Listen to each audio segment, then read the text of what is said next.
contributions from people like you. And the University of Florida College of Journalism and Communications, offering online master's degrees designed for working professionals, flexible programs that support career advancement. Details at onlinemasters.jou.ufl.edu.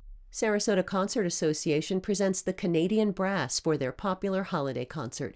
From Jingle Bell Rock to It's the Most Wonderful Time of the Year, December 2nd at the Sarasota Opera House. Tickets at scasarasota.org.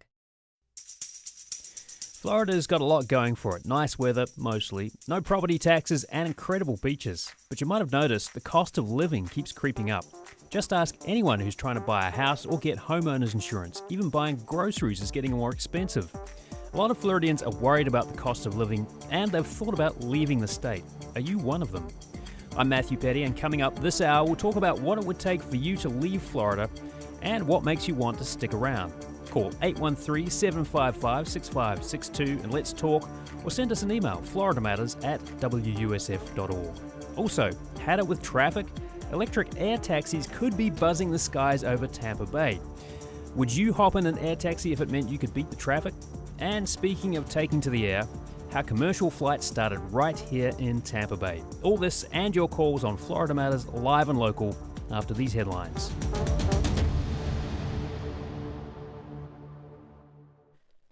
Live from NPR News, I'm Lakshmi Singh. President Trump is now telling House Republicans they should vote to release the Epstein files. Here's NPR's Sage Miller. Trump took to Truth Social to say even though he considers it a Democratic hoax, Republicans should vote to release the files because there's nothing to hide. The House is set to vote on the petition this week. There is a possibility that dozens of Republicans vote in favor to release the files collected during an investigation by the Department of Justice. The administration has released thousands of private files to the House Oversight Committee, but the Justice Department still has documents that have not been made public, including witness interviews. If the measure passes the House, it would still need to be approved by the Senate and signed by the President. Sage Miller, NPR News. Overdue economic data are expected this week. NPR's Scott Horsley reports that includes late summer tallies of exports and imports and a snapshot of the job market in early fall. Now that the federal shutdown is over, government statisticians will start to release those economic report cards we've been missing for the last 6 weeks. The Commerce Department says it will provide an update on the August trade deficit on Wednesday. The Labor Department will deliver the September jobs report the following day. Both of those reports were supposed to come out in early October. No word yet on when or even if we'll see data on inflation or unemployment for last month, which could help to shape the Federal Reserve's decision on interest rates in December. Scott Horsley, NPR News, Washington. France will sell 100 fighter jets to Ukraine in a landmark deal to strengthen Ukraine's long-term air power.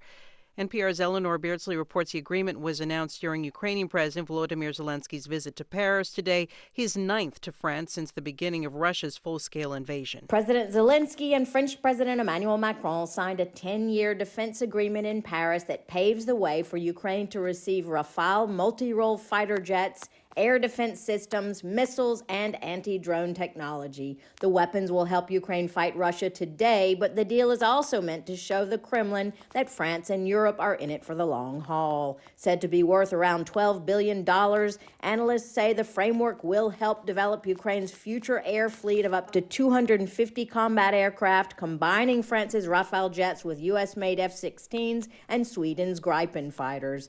Eleanor Beardsley, NPR News, Paris. After more than 40 years in the business and a string of box office hits, Tom Cruise has an Oscar. He received an Academy Honorary Award yesterday at the Governor's Awards. He delivered an emotional acceptance speech streamed by the Oscars online. I have ever made or ever will make. And I want you to know that I will always do everything I can to help this art form. The ceremony also honored singer, actor, and philanthropist Dolly Parton and Debbie Allen. It's NPR. Support for NPR comes from ARM, committed to delivering innovative, advanced computing designed to enable worldwide companies to unleash the capabilities and experiences of AI. The future of AI is built on ARM. ARM.com. This is NPR. You're listening to WUSF 89.7. I'm Craig Kopp. Dozens of public schools in our region may have to give up space so charters can move in. WUSF's Carrie Sheridan reports on where a new round of notices have landed from Schools of Hope. The notices were sent by Matter Academy, Somerset Academy, and Bridge Prep Academy. They say the charters want space in schools starting in August. 37 schools in Pinellas County got these notices, so did 27 in Polk County, 2 in Sarasota, and 2 in Manatee County. The law says public schools that have extra space have to pay many of the costs for the charters that move in, like transportation and electricity, and their rent is free. School districts have 20 days to respond. Some, like Sarasota, plan to say the idea is not practical because the schools are already planning to expand. Carrie Sheridan, WUSF 89.7 News. Hillsborough County says 22 schools got letters. A full rundown of what we know is at WUSF.org. Florida education officials have approved new lessons on communism and socialism. Schools Chancellor Paul Burns says the courses will teach kids the dangers of these ideologies. These standards provide students with a deeper understanding of how communist regimes have suppressed freedoms, how these regimes have abused power, and how they have inflicted suffering across the world. Critics say the state is trying to force students to think a certain way. Governor Ron DeSantis signed a law mandating the change following the 2024 legislative session. Florida gas prices are going down again after abruptly going up 12 cents early last week.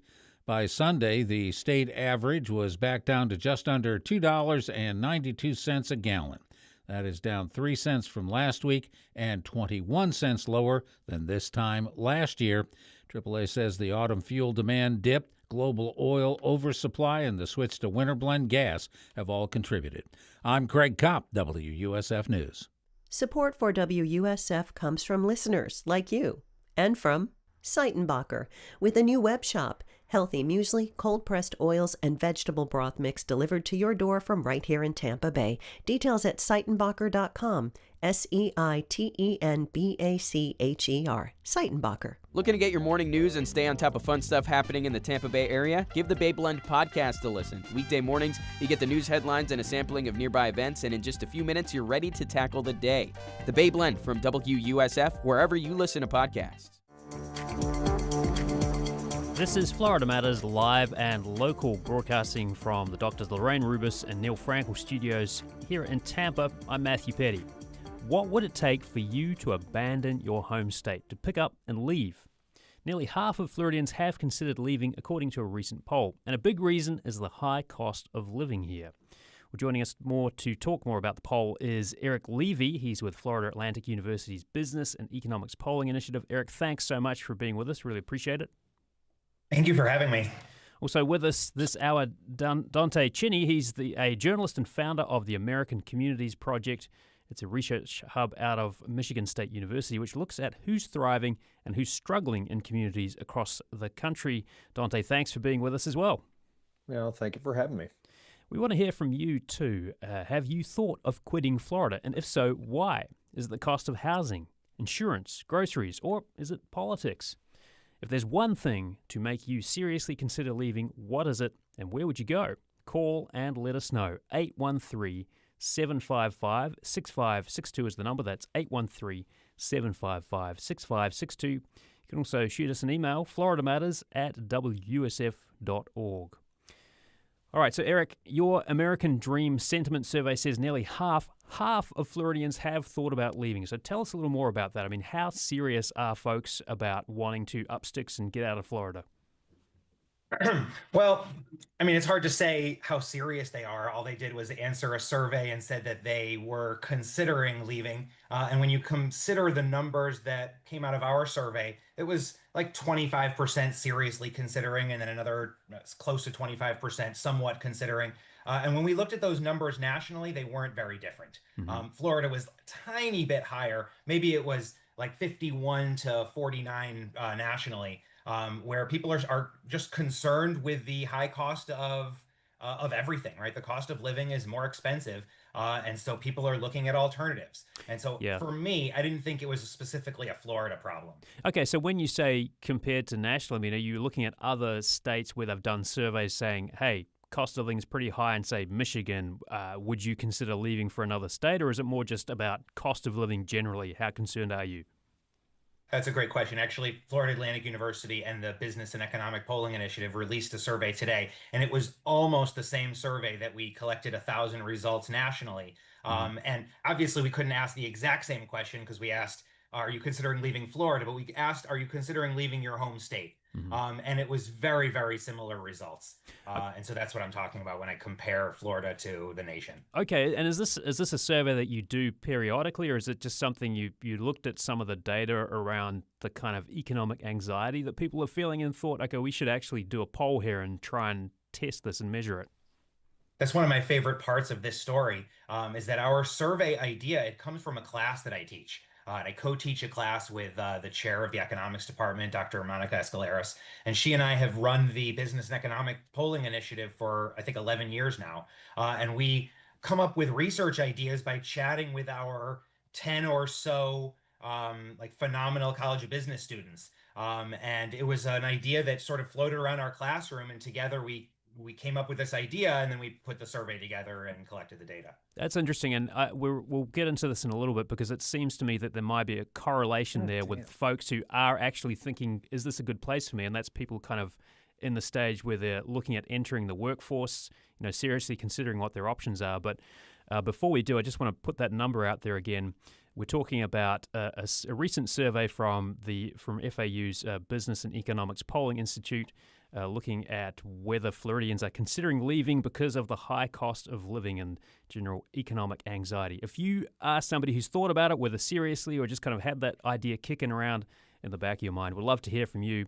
And if you have thought about leaving, where would you go? Give us a call, 813-755-6562. That's 813-755-6562. You can also send us an email, FloridaMatters@WUSF.org. We're with Eric Levy from FAU's BEPI, and also with us is Dante Chinny.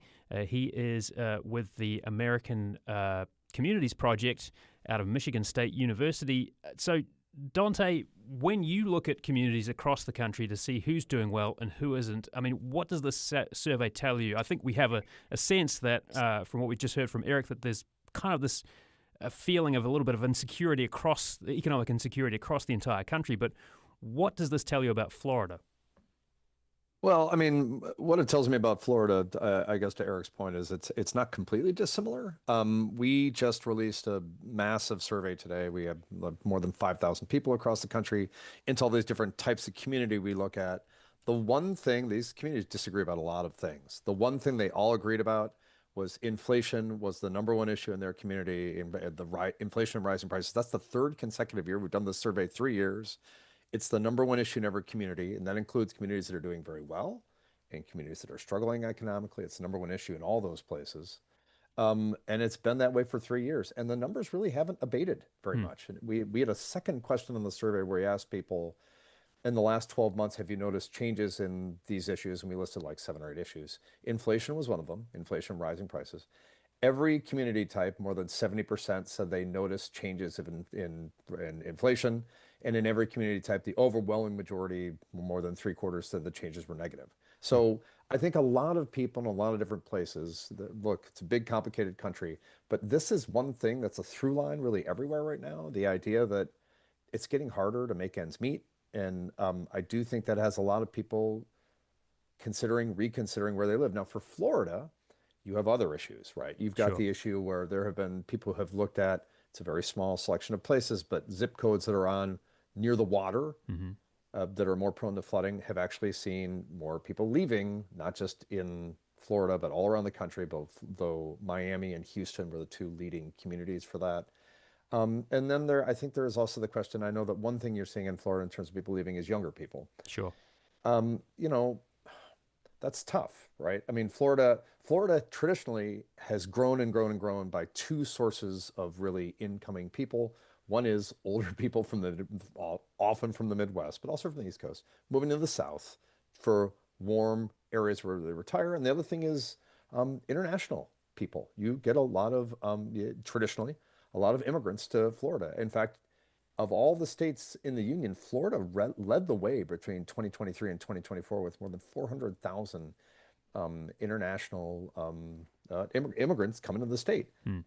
That number has probably dropped a little bit in the last year. That's having some impact on this too. It is one of these things where when you see a number like this, it's coming at, there's a bunch of different things as you talked about. Obviously, when you talk about housing, what's happening with insurance costs as it seems climate change is becoming more of a day-to-day issue.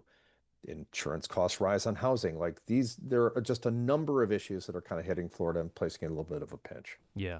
And some of these things, I mean, it's going to take a little while to kind of collate that data, but it does seem like these things are changing quite quickly. We're talking about a recent survey looking into whether Floridians are worried about the state of the economy and if that's making them think about leaving. According to that survey from FAU, nearly half of Floridians have thought about leaving, whether seriously or just have that idea kicking around. I want to hear from you. If you are one of those Floridians who's thought maybe there's another state where I could make a better go of it, give us a call, 813-755-6562. That's 813-755-6562. You can also send us an email, FloridaMatters@WUSF.org.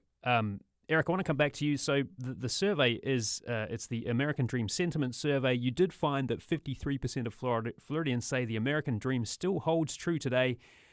So what exactly is the American dream? Because it can be a little nebulous, right? But it's tied to specific economic things.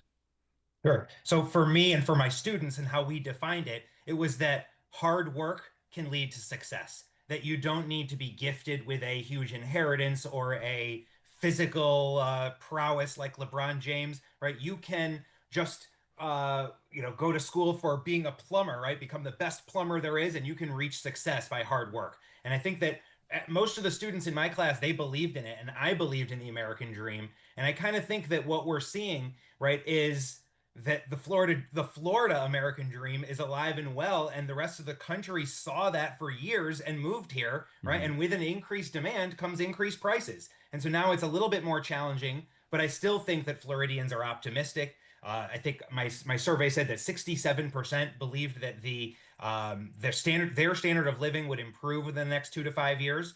And I guess the one overarching thing I would say is that we collected our data right when the government shut down.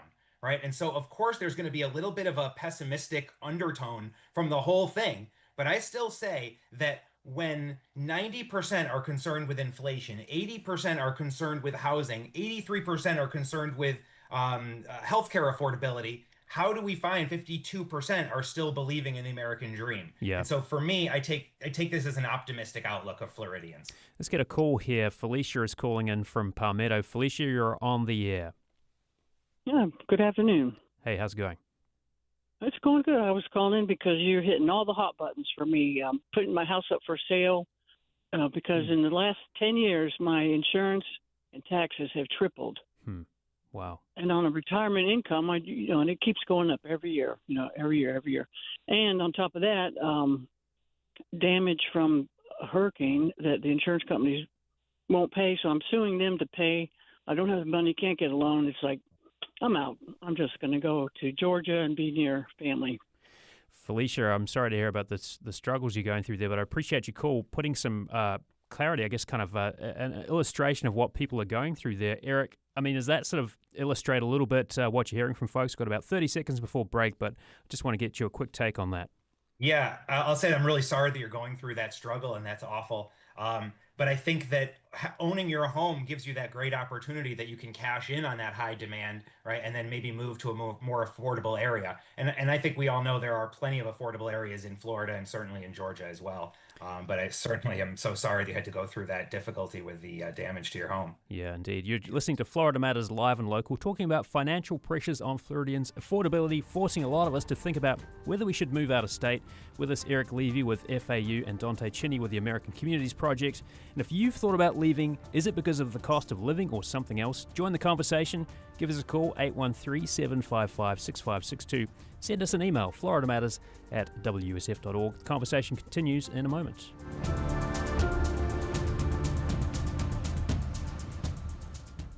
Kimberly Akimbo is the new Tony Award-winning musical about growing up and growing old, in no particular order.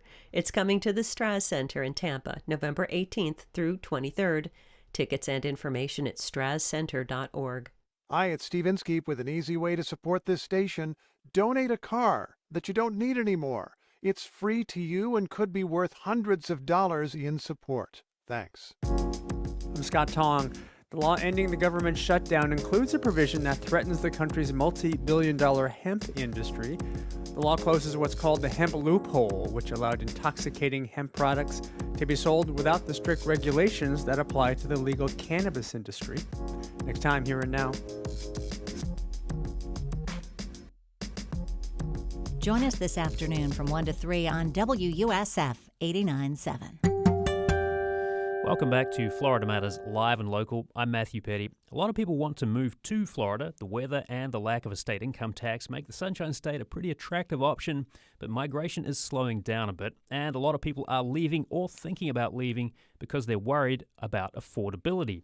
Are you one of them? If you've thought about moving to another state, call and tell us why. The number is 813-755-6562. That's 813-755-6562. You can send us an email as well, FloridaMatters@WUSF.org. With us, Eric Levy with FAU's Business and Economics Polling Institute and Dante Cheney with the American Communities Project. And if you've thought about leaving, is it the cost of living? Is it other reasons? Is it politics, perhaps? Or maybe you're one of those people who is Florida or nothing else, and tell us why you want to stick around. 813-755-6562. Eric, let's just go to another piece of a data point, I suppose. I was reading the Florida Chamber of Commerce. They had a report out late last year highlighting the lack of opportunities for young people ages 20 to 29 and saying that was a big reason for folks in that kind of age bracket leaving. Just talk a little more about how that's connected to what you found in your survey, if you could.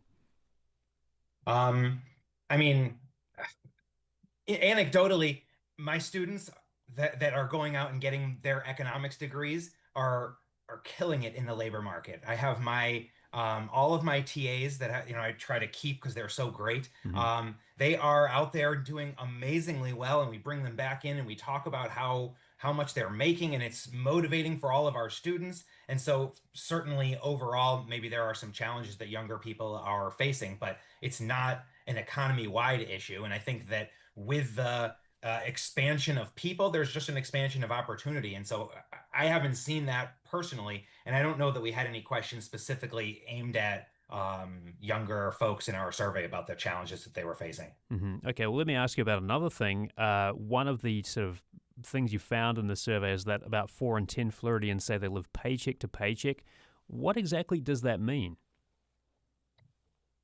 I mean, certainly that is a challenge, right? That they don't. I think there was another question in there that and I don't know the number in front of me, but very few people had an emergency savings of 3 months or more, right? And it was a very, very small percent, maybe 20% that had that.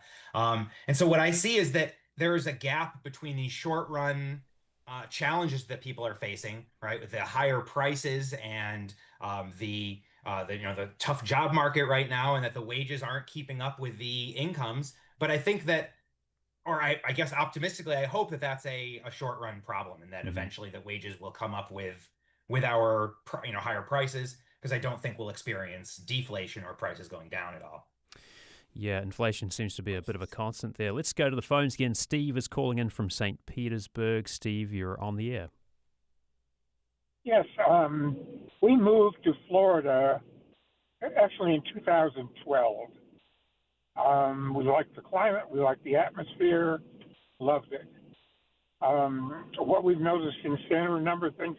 Overdevelopment makes this place no longer, there's St. Petersburg, and it's no longer this charming little city that we moved into. Secondly, we spent some time in Philadelphia this summer, and the prices here for groceries are outrageous compared to what we were paying in Philadelphia. I mean, absolutely ridiculous. And the third reason is related to politics. I don't feel safe here. With the gun laws and so on, somebody cuts me off coming out of a parking lot, I could just as soon shoot me. Steve, are you thinking, do you have a particular state in mind if you're seriously considering leaving Florida? Like, is there a destination you want to go to? We would be going to Philadelphia. Mm-hmm. State of Pennsylvania. Steve, thank you so much for your call. Really appreciate that.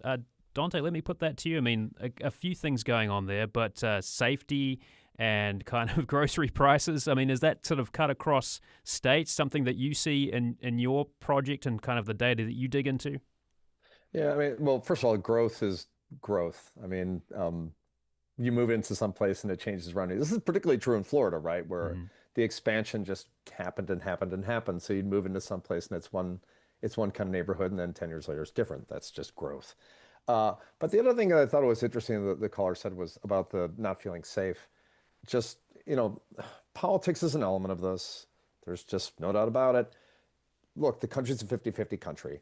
And the governor in Florida has a definite point of view, as many governors do, many different points of view out there politically. But when you do that and you go to one side and you push forward that agenda, that will be attractive to 50% of the population.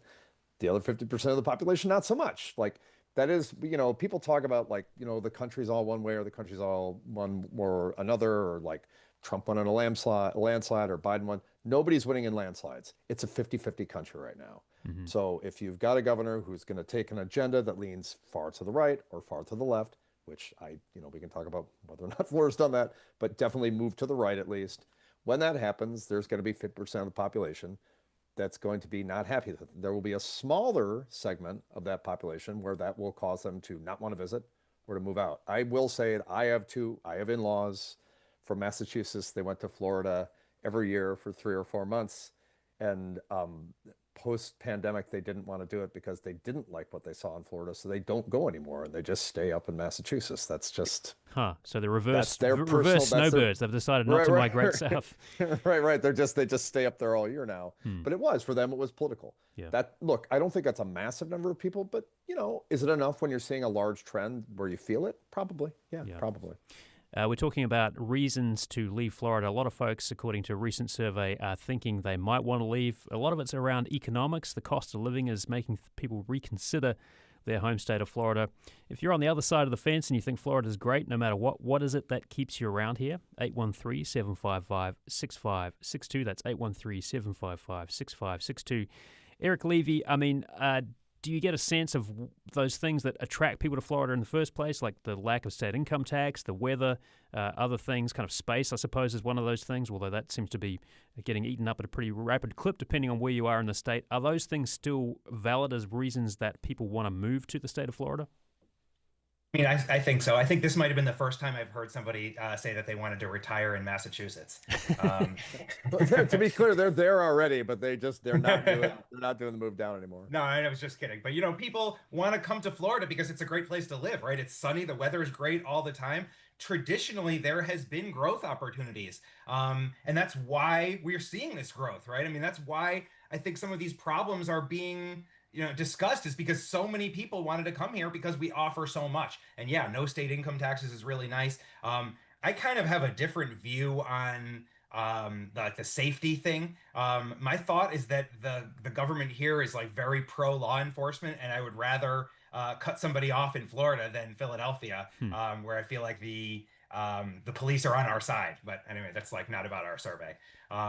But my sense is that people still like Florida, and that it's definitely getting more expensive to reach that Florida American dream. But I still think that we haven't seen the numbers, the population of Florida decreasing. We haven't seen any region in Florida with numbers decreasing. And so for me, that tells the story that, people really want to be here. Yeah.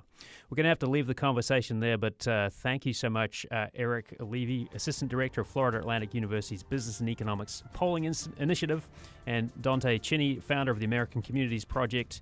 Thank you so much, both. Coming up next, electric air taxis could be one day a way to get around Tampa Bay. We'll talk about the future of transit on Florida Matters Live and Local. Do stay with us.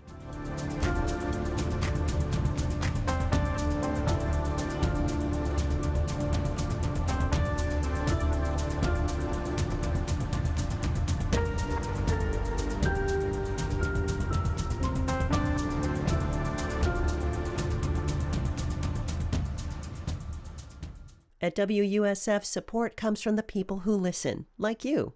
Also, Humana and Sun City Senior Care, dedicated to offering whole-person health and wellness through health plans and health care. Other providers are available in the Humana network. Providers may also contract with other plan sponsors. Learn more at healththatcares.com. Bach Tower Gardens hosts Dreamweaver Tales from the Trees. It's an all-new immersive art exhibition where the lines between nature and the mystical blur with fairies, sprites, and more. Details at bachtowergardens.org. On the next Fresh Air, actress and singer Cynthia Erivo. She returns on screen as Elphaba in Wicked for Good, who claims her own power even as the world deems her the Wicked Witch. In Erivo's new memoir, Simply More, she explores similar themes, shedding other people's definitions of who she should be as a woman and an artist. Join us. Fresh Air Weekend this evening at 9 on WUSF 89.7. Welcome back to Florida Matters, live and local. I'm Matthew Petty. How many times have you been stuck on I-4, 275, or the Howard Frankland Bridge and thought, how can I get out of this traffic? Well, the Florida Department of Transportation is thinking about it too, really. Governor DeSantis said the state is building 2 vertiports at their SunTrax testing facility in Polk County. It's like an airport for electric aircraft. They kind of look like almost like a helicopter, but they don't have the propeller. They just kind of have like little small wings, and they just go straight up and then kind of take you. They run on battery power. And they're designed to go really kind of like inside of 60 miles, would you say? So picture a drone, but big enough to carry a carload of people. DeSantis saw some of these vehicles at the Paris Air Show this summer. He thinks it could help beat congestion if you want to go from Tampa to, say, Disney World. There's a lot of people that are excited. We're excited about it at the Paris Air Show. I would say that I was mildly interested and then mildly excited. I mean, I have questions too. Well, for more about vertiports and this potential electric air taxi service that could potentially be buzzing around the skies of Tampa Bay, we're joined by former State Senator Jeff Brandes. He heads the Florida Policy Project. It's a think tank focused on things like criminal justice reform, property insurance, transportation, and housing. Jeff, thank you so much for being with us. Really appreciate it. Great to be with you. I also want to hear from you. Would you take an electric air taxi? Do you have questions about safety or cost? Call 813-755-6562 and let's talk. You can also email us at FloridaMatters@WUSF.org. Well, Jeff, you hosted the Florida Automated Vehicles Summit a couple of weeks ago, and you talked about air taxis. So just kind of help us picture what we're talking about here. Like, what exactly is an air taxi? I imagine there's a range of different kind of possibilities for these vehicles. Yeah, I think you can look at anything from a 2-person air taxi to maybe a 5 or 6-person air taxi that would shuttle you originally around 60 miles, but hopefully we can get up to about 100 to 150 miles through the airspace of Florida. So it would be kind of, roughly kind of flying at, 1 to 2, 3,000 feet and be able to get from Tampa Bay to Orlando in a fairly short time. Yeah. Have you taken a ride in one of these vehicles yet? I'm a pilot, but I have not flown in an air taxi yet, at least not an eVTOL air taxi. Okay. What sort of aircraft do you pilot? I have a Columbia 350, which is a single engine propeller-driven aircraft. Okay, because I think one of the questions people might have when they think about this is like, just how safe are they? Like, you see people flying drones around all the time. They've got, like the kind of quadcopter drones. They can get pretty big, but the idea of stepping into one may give people a little bit of a pause. Well, like any new technology, it's going to take some time to adopt it and get people comfortable with the new technology. But I think ultimately what you realize is there's multiple redundancies built into these systems. They're not flying super high. They can come down and land if they need to, if there's some issue. They aren't gliders. They're powered by electric engines. Some of them will be hybrids. They will maybe potentially have a longer range than just the battery electrics. But I think, it's interesting that we're having this conversation. Obviously, the city of St. Petersburg is already starting a dialogue and really has a task force really looking at eVTOL. Obviously, they were the birthplace of commercial flight. So it's exciting to see them leading on this topic as well. But I think, by 2030, 2035, you'll be able to see some highways in the sky. So these will be dedicated routes largely. They will be flying from point A to B, and they will be flying on a regular schedule. So if you need to get from, let's say you've got a flight at Tampa and you want to get to Orlando Airport for a connecting flight, well, today that's kind of a hassle. But with an eVTOL, that might make it very possible. What is an eVTOL? What does that stand for? electrical vertical takeoff and landing. Okay. We're talking about the potential for electric air taxis to buzz around the skies of the Tampa Bay region and elsewhere in Florida. Would you take a ride in one of these? Do you have some questions about the cost or maybe the safety of them? Give us a call, 813-755-6562. That's 813-755-6562. You can talk to us that way. You can also send us an email, FloridaMatters@WUSF.org. All right, so we have this, the state is leaning into this. It's building a vertiport or a couple of vertiports at its SunTrax testing facility. Just kind of explain what exactly that is. It's not a word that I've heard before, so it's kind of new. Well, it's consider it like a heliport, but for eVTOLs, electric vertical takeoff and landing aircraft. So, I mean, I think when we think about overall what's going on in Florida, we're looking at a variety of different options. So you've had Waymo, which is self-driving cars, announced in Miami, and now they're currently looking to deploy in Orlando as well. I would imagine they'll be in Tampa Bay and Jacksonville within the next 2 or 3 years. I think it's incredibly exciting that we're going to have autonomous vehicles driving around Florida. This is just taking it to the next level in aviation, and giving people aviation options as well. Now, I would love for the pricing to come down to where it's kind of competitive or maybe a little bit more than an Uber, but we'll see where this goes over time. I think it's exciting to watch this development play out. Florida is really the perfect environment for eVTOL because it doesn't snow here. There's no icing issues. You can basically fly all year long. And so it really lends itself to some of these larger, longer routes. Our cities are actually pretty well distanced for as the technology develops. If we can get to 100 miles, 150 miles, then we have a ton of options for Floridians. I mean, today, listen, if you want to drive down to Naples or you want to drive to Orlando, it's a 2-hour adventure, right? But if you can make it in 30 minutes, well, that makes it completely different. Or 45 minutes, it would make it a lot easier to pop down there or pop over to Orlando. Yeah. So I think these are the types of things that we're seeing, and it's exciting to watch the state lead in this conversation. Let's get a call in here. Steve is calling in from Tampa. Steve, you're on the air. What are you thinking? Hi, how's it going today? Good, thanks. Thanks for calling. Good, thank you. Thanks for having me. I think that technology is always a good thing when implemented into the city and city systems. However, I think that there was missed opportunities for things like commuter trains here in Florida. I think that using VTOL technology here in Florida would be kind of a waste. It would be a waste of money, primarily because of the unpredictable weather. Also because of the fact that there's just not enough of a market for it when you can have a commuter train do everything in bad weather, good weather. There was multiple train projects that were passed up on. I really just think that this is a waste of money. So you're thinking stick with ground transportation first and then maybe think about stuff in the air? Yeah, I think that's exactly the issue. Florida is growing too fast. Like another caller just said, he's getting out of here because it's just growing too quickly. Well, the issue is Florida needs to kind of grow with its britches. It needs to expand in infrastructure in other ways before you implement this quick technology to fix a problem that you don't have, and then now you're going to create a new issue. I think that's a very bbig problem here in Florida, and a lot of people just aren't seeing it. Steve, thank you so much for your call. I really appreciate that. What about that, Jeff? Because you're talking about the fact that we have good weather here in Florida. It doesn't snow, but caller raising some questions about unpredictable weather, and also that question about the potential high-speed train that Florida missed out on between Tampa and Orlando. Other rail projects. I mean, should there be more of a focus for transportation and transit on the ground first? Well, listen, you already have an Amtrak that runs from Tampa to Orlando today, and most people don't take it. Brightline is talking about coming over from Orlando to Tampa Bay.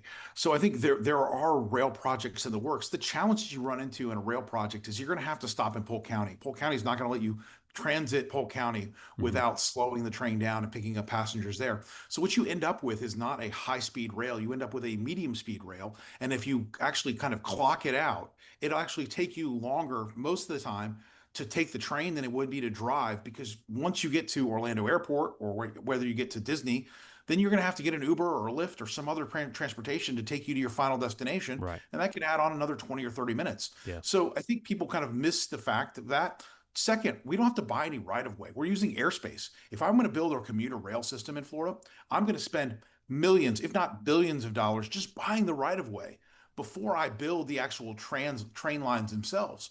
Unfortunately, the way the Tampa Bay is set up, we have a big bay in between. It's really expensive to cross it, especially with a bridge, and so it would be cost prohibitive, really, to think about that. And so, I've always said let's focus on busing where we can, and anything we can do with busing, I think, makes a lot of sense. But I think what eVTOL gives us is just another option. It's another arrow in the quiver. Yeah. I don't see it being mass transit, but I see it being a transit option for people who need to get to Orlando and don't want to wait 2 hours in traffic, but want to be there in 30, 45 minutes and basically be guaranteed no traffic. So I think certainly there are great options. Yeah, certainly pretty tempting. Let's get another call in here if we could. Rocco calling in from Tampa. Rocco, you're on the air. Oh, hi. How are you? Good, thanks. First of all, I'm very excited about eVTOL, and I appreciate your guest comments about the fact that the train system is not Europe, and we don't have anything close to European in it, et cetera. But talking about costs, can he spitball what an eVTOL might be from Tampa to Orlando? Because I mean that's going to say a lot. What's the cost of something like that going to be? Yeah, great question. Thank you so much, Rocco. Really appreciate it. What about that, Jeff? Because, I mean, that is probably a little bit up in the air, so to speak, right now, because we don't have these things. But what are you thinking? I think the goal is what's the market, and they're not going to fly if there's not a market for these aircraft, right? So if they can get the cost down to $100 or a couple $150, and you can get there and what's your time worth? This is like getting from Tampa to Orlando, say. Yeah, if you wanted to get Tampa to Orlando or Tampa to Naples, I mean, if you have a business meeting down there and it's going to take you 4 hours of your life to drive there and back or more, then, if you can do that in a day trip and it can cost you $200-300 to jump on an eVTOL with a few other passengers and fly down there, that might make sense. Do I think it's going to be the price of an Uber? Probably not. But I think the exciting thing is we're about to have, by 2030, 2035, we're going to have a lot of different options that we just don't have today. Yeah. I think you'll be able to take a Waymo from Tampa to or St. Petersburg to Orlando or down to Naples. Yeah. It might take you a little longer than an eVTOL, but you'll have an eVTOL option, or you can take an Uber to the eVTOL and then get there quickly. So I think it's that, but it's also that we're able to put eVTOL locations, because these are not helicopters. They're a lot more quiet than helicopters. We can I don't know. Some of those drones I hear are pretty noisy. I imagine a bigger drone is going to be even more noisy. Well, they're noisy, but they're not helicopter noisy. Sure. Right? They're not helicopters carrying 4 or 5 passengers noisy. That is a totally different level of decibels than what you're hearing in eVTOL drones. And they're spending a lot of money to try to continue to quiet them down. But you're dealing with electric motors. You're dealing with multiple electric motors. They're a lot quieter. And we're able to put eVTOLs, because they're vertical takeoff and landing, they don't just have to be at the airport. You can actually fly downtown to downtown. Well, that's just not an option today, other than anything but other than a car. Yeah. And so I think you're going to see vertiports popping up on top of buildings, on condo buildings, in kind of key areas where people want to go. So if you want to go to downtown Disney from St. Petersburg, well, that will be an option to fly right into Disney and probably land on a rooftop or land on a vertiport that Disney has established. Yeah. I think one of the other things we need to think about is, as much as this is a story of kind of where these things are located, it's a story of the power needed to provide and to turn these aircraft over. We're talking about 4 or 5 Tesla batteries in one vehicle. Yeah. And we've got to turn that vehicle very, very quickly. So today, if you want to charge a Tesla, it's 45 minutes to an hour to go from zero charge to kind of full. That's even using a supercharger. Now we want to turn these aircraft every, let's say, 15, 20 minutes. Yeah. Well, we got to put a ton of energy on that aircraft and take a ton of heat off of that aircraft very quickly. So there's some technological challenges. There's some technological challenges and physics challenges that we've got to deal with as far as power supply and everything else, because that power has to be available when that aircraft lands to turn that thing around quickly. One more question here, an email from Greg, and real quick, if we could. Greg from St. Peter, he says, who will pay for building these eVTOLs, or is this another state subsidy for items that advantage only the wealthy? I mean, that's a question to be wrestled with. What do you think in the last 20 seconds or so here, Jeff Brandes? Well, I think the state's going to participate in some areas, but I think a lot of these facilities are already there, right? You've got airports that exist today. You've got unused air spaces that can be converted today. I think the power companies will help install the power because they're going to be selling it to the eVTOL providers. So I don't think the cost of a heliport or a vertiport is all of that much. And I don't think for the most part the state will be footing it. I think for the most part private providers will be building eVTOL facilities. Jeff Brandis with the Florida Policy Project, thank you so much for your insights. Really appreciate it. My pleasure. Great to be with you. Well, coming up next, air taxis may seem a little bit like something from the Jetsons, but Tampa Bay does have a track record for leading the way on air travel. We'll hear about how commercial aviation got its start right here in Tampa Bay. That's next on Florida Matters, live and local. Stay with us.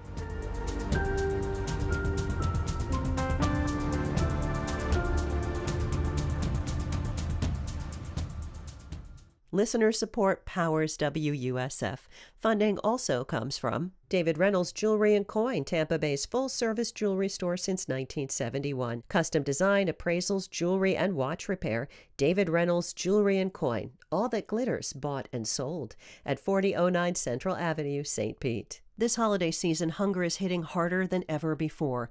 Government cuts and rising costs have left children, seniors, and families with nowhere else to turn. You can help the All Faiths Food Bank Thankful campaign now. Learn more at allfaithsfoodbank.org. On the Bay Blend podcast, we have real conversations with people, like when I talked to Hillsborough County's Emergency Management Director Tim Dudley about his own family getting stuck during last year's hurricanes. You know, I had to step away. This room we're sitting in now, call my wife and explain to her, I'm freaking out right now. It was heavy on my mind till we could get him out. Conversations that connect. That's on the Bay Blend podcast every weekday morning, wherever you listen to your podcasts, or online at WUSF.org. I'm Peter O'Dowd. It's been 3 decades since Tejano pop star Selena was murdered at the age of 23. A new documentary takes a closer look at an influential woman who got an early start in the public eye. Now we're going to talk to Selena. What grade are you in, Selena? Fifth. Okay. That's next time on Here and Now. 'Cause I'm dreaming. Join us this afternoon from 1 to 3 on WUSF 89.7. Welcome back to Florida Matters, live and local. I'm Matthew Petty. Well, you just heard about electric air taxis, and it does sound a little bit like something from science fiction, but Tampa Bay has a history of innovation in flight. The nation's very first commercial air passenger service took off right here more than 110 years ago. As part of our occasional series Made in Tampa, we'll take a closer look at this milestone in aviation history. Rui Farias, Executive Director of the St. Petersburg Museum of History, thank you so much for joining us. Thank you so much for inviting me. So that first commercial plane flight in 1914, I mean, this is like really early on in aviation, right? I think a lot of folks might be a bit surprised to know, hey, this actually happened here in Tampa Bay. It's so early that I don't know if you'd really want to fly in one of those planes when you actually see them. But yes, people are shocked that when they realize, growing up here in the United States, you take American history in school, and of course you learn about, First Flight, Wright brothers, Kitty Hawk, North Carolina. Well, they flew like 50 feet, right? We actually started commercial air service here in the Tampa Bay area. So. And this was over water too. Yes. It was flying in an airboat, so it made sense, and it was. I would seem, I believe it'd probably be safer. Yeah, actually, because those early flights. So the Wright brothers, flew. They started in 1903 when they got the Wright Flyer in the air, and I don't mean to make light of it. So it wasn't an amazing feat to do that, but back then you got to imagine. First of all, who taught these guys how to fly? Right, they taught themselves. Right. So you either probably not the first thing you want to hear from your pilot when you step into the plane, right? Exactly. Don't worry, guys. I taught myself how to fly.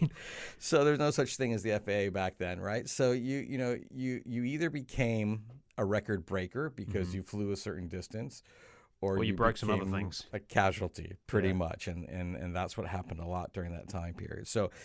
For the first 10 years of flight, really, so from the time the Wright brothers put that flyer up in the air to that Benoit flight, airplanes, there's no such thing as air travel. Airplanes were pretty much entertainment. I mean, there's crowd entertainment, air shows, air races, things like that, and that's actually where the idea came from to start this first thing called an airline. Yeah. Now, it was the brainchild of a few people, right? There was the pilot, Tony Janis. There was also Percival Fansler, who was an electrical engineer from Jacksonville. Correct. And Thomas Benoit, the airplane manufacturer. So these three people kind of came together. Thousands of people came out to see the plane take off from St. Pete, thousands more to see it land on the Hillsborough River. I mean, just kind of put this in context for us, that this is something that, as you say, was a bit of a novelty.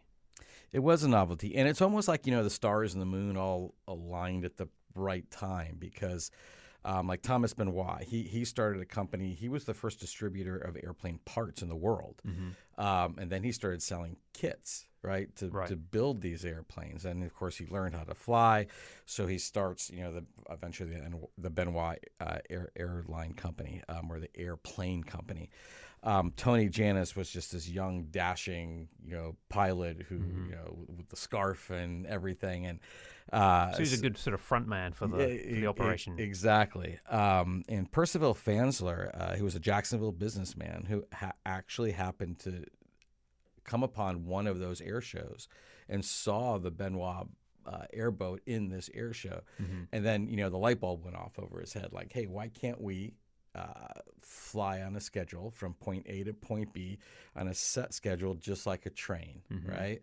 And then, of course, people would look at him after they looked at the planes and go, why would you want to do that? You have a perfectly good train, right? Yeah. So he actually returned to Florida to try and sell this idea. He originally comes to Tampa, actually, and Tampa wanted nothing to do with it. It was too expensive for their blood. No one had ever heard of this, so this is a hard sell, right? And plus, it was going to send people from Tampa to St. Petersburg originally, and Tampa didn't want to lose their tourists to the white beaches of Pinellas, or now Pinellas County, right? Yeah. So he took the 6.5-hour train ride from Tampa to St. Petersburg, because that's how long it took. And it was even longer to drive. It was over 7 hours to drive between the two cities back then. And he met with a group called the Board of Trade, which is now the Chamber of Commerce in St. Pete. And he was lucky that he happened to first talk to a gentleman by the name of Noel Mitchell, who was a businessman, a realtor, later mayor of our city of St. Petersburg. And Noel Mitchell had just happened to be in New York and see the 10th anniversary commemorating air show of the Wright brothers' flight. Okay. So he was all excited about this because, so of course, he started rounding up money. Of course, they needed money to do this. So it was a typical cast of characters that appear in St. Pete history, like George Gandy and Perry Snell and people like that who all donated money to get this thing off the ground. So literally. Yeah. So it truly was this weird thing that just happened right at the right time here. Now, this is probably an important point. It made sense to have a flying boat, right? Because it was flying over water, but also there were no airports. So this thing took off from the end of a pier. There was no such thing as an airport. Basically, even in the early days of air shows, they would put these air shows out, wherever you had a big flat piece of grass, right? Because the planes would, like on sleds, would literally land on the grass. Yeah.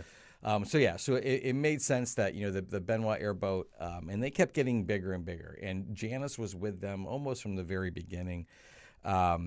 A lot of firsts. He piloted the first plane. It was a Benoit plane, with the world's first ever successful parachute jump. Oh wow! And even the Wright brothers begged them not to do it because if it didn't work, they thought it would put aviation back years, right? And then Janis flew a Benoit airboat down the Mississippi River from Nebraska to New Orleans, of course, shattering distance records the entire time, carrying a case of beer for the mayor of New Orleans. And when he arrived, there was only one left. So that tells you the flight that he had going down the wobbly Mississippi potentially. River. Yeah. So when he and his brother Roger arrived in St. Pete, again, they were the right people at the right time to pull this off. Yeah.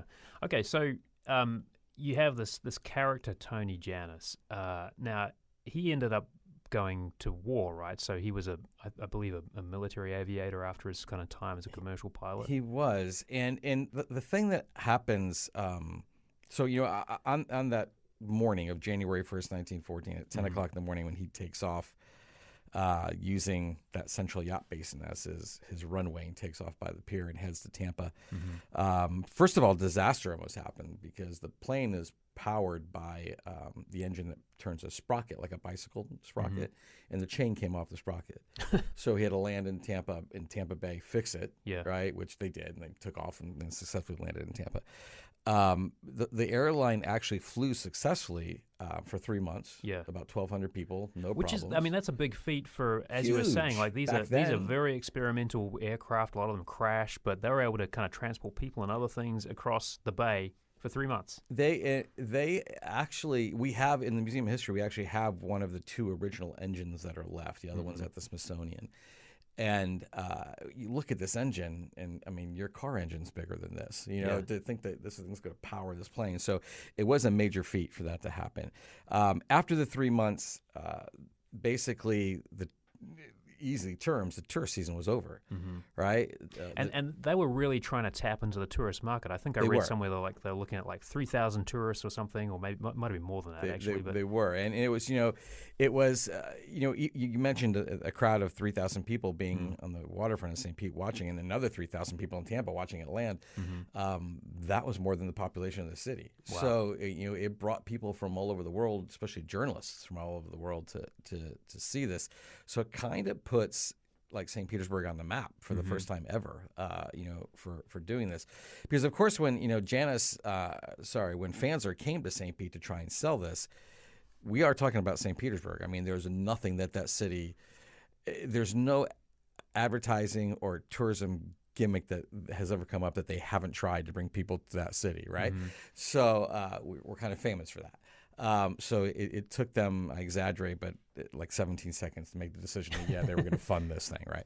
So when those 3 months were over and the city then decided not to continue the funding of the airline, Benoit sold the planes. Now, a gentleman by Johnny Green continued the airboat line for years afterwards, but Tony Jannus did he left Benoit, went to Curtiss Aeroplane, and this is where the whole story of that first flight of the Benoit, the world's first ever commercial airline flight, the whole thing takes this like weird dark turn because he ends up being shipped over to Russia, and when you read a lot about Tony Jannus in this, you try and think that maybe Curtiss sent him there on purpose because Tony was trying to be the man and make all the decisions for the company.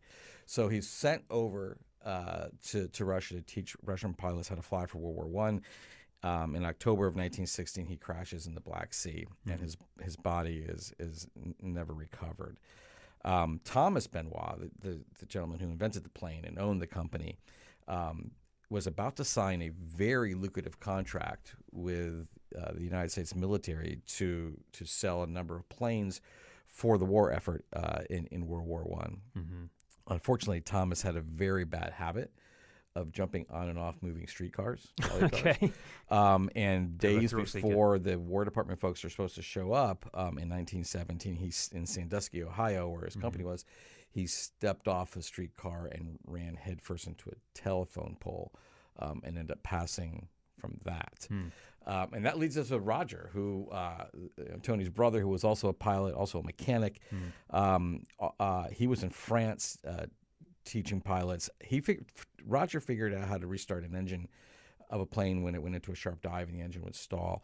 But he was in France teaching pilots how to fly when his plane exploded in midair in 1918, and he died as well.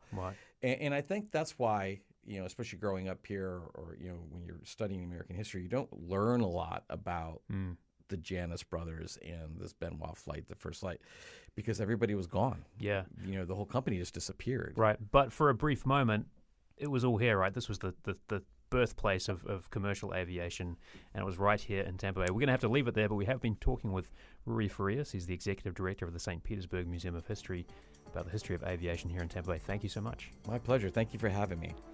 Well, tomorrow on Florida Matters Live and Local, a development near Anna Maria Island is billed as sustainable and resilient. Hear how Hunters Point withstood last year's hurricanes. That's our show for today. Our executive producer is Grayson Doctor. Our producer is Amelie Horace. Lily Belcher is our intern. Our engineers are Jackson Harp and Gio Garvin. Jackson composed our theme song, and Warren Buckholtz handled the video today. Subscribe to Florida Matters live and local wherever you get your podcasts. You can also watch us on WSF's YouTube channel. I'm Matthew Petty. Thanks for being with us, and we'll see you tomorrow. Funding for WUSF comes from listeners like you, and also